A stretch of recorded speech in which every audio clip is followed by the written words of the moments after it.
आपका स्वागत है आपके अपने चैनल दिव्य प्रीत गाथा में। आज हम सुनेंगे नवरात्र के 9वें और अंतिम दिन की पावन कथा। माँ दुर्गा की 9वीं शक्ति। माँ सिद्धिदात्री की महिमा।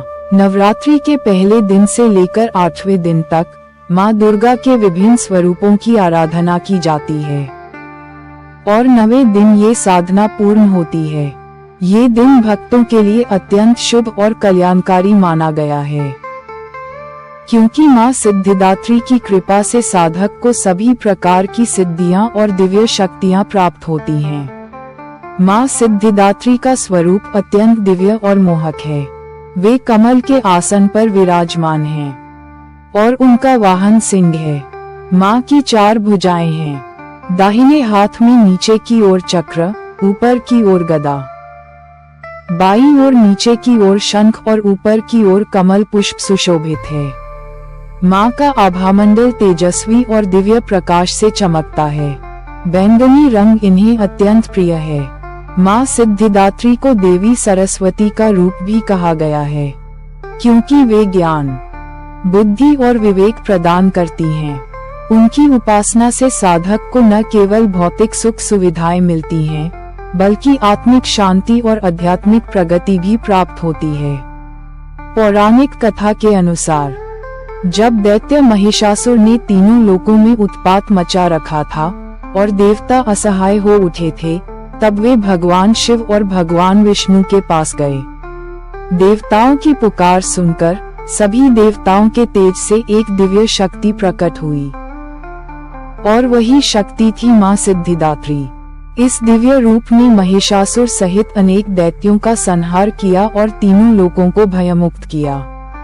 एक अन्य कथा के अनुसार भगवान शिव ने कठोर तपस्या कर माँ सिद्धिदात्री की आराधना की।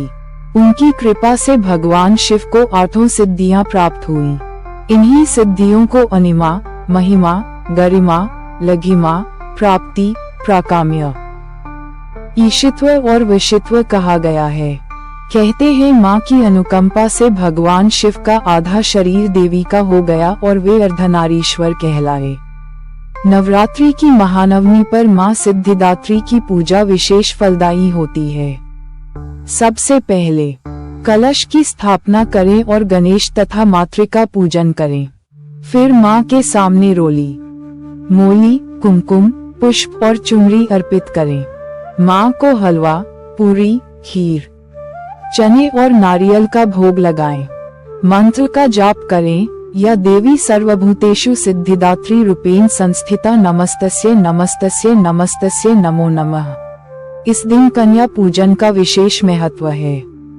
9 कन्याओं और 1 बालक को घर आमंत्रित कर भोजन कराना चाहिए। कहा जाता है कि इस दिन कन्या पूजन करने से जीवन के सभी कष्ट समाप्त हो जाते हैं और घर में सुख, शांति और समृद्धि आती है।